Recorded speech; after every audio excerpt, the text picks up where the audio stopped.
Dari Putra di Bandung. Ustadz mau tanya, saya punya masalah asam lambung. Karena itu saya sering merasa keluar angin beberapa menit setelah wudhu sebelum sholat. تبارك الذي بيده الملك وهو على كل شيء قدير. Kita bacakan pertanyaan melalui pesan WA.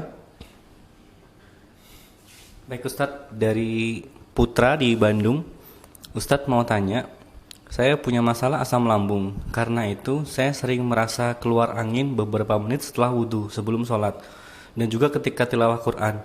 Tapi saya juga tidak yakin apa itu benar keluar atau tidak. Apa harus mengulang wudhu? Jazakumullahu khairan. Baik. Anda punya masalah was-was, apakah kentut atau tidak? Jika itu terlalu sering, berarti itu was-was. Cara untuk mengetahui seperti ini. Saya punya tulisan di web konsultasisyariat.com. Barangkali nanti bisa Anda baca tulisan itu sebagai referensi pelengkapnya. Ada beberapa keterangan ulama tentang bahaya penyakit was-was itu dan bagaimana pengobatan yang mereka lakukan. Jika Anda adalah orang yang masih muda, masih sehat, tidak punya masalah dengan ekskresi secara umum, baik yang organ dubur maupun kubul, maka pada asalnya Anda itu normal. Nah, cara untuk mengetahui seperti ini, coba Anda wudhu.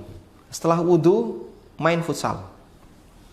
Ada nggak perasaan kentut? Nggak ada.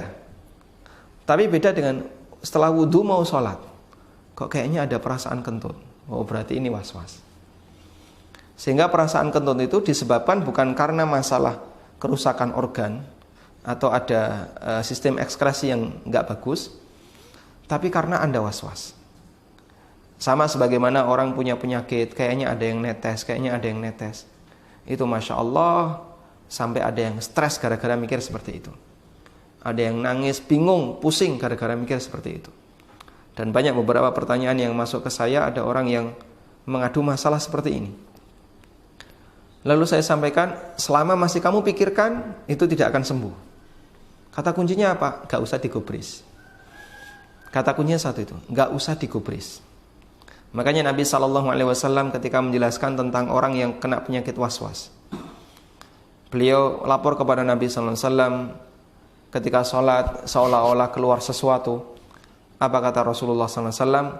La tansarif hatta tajidarihan au tasma'a sautan. Kamu jangan batalkan sholatmu sampai kamu mencium bau entut atau kamu mendengar suara kentut. Wah, itu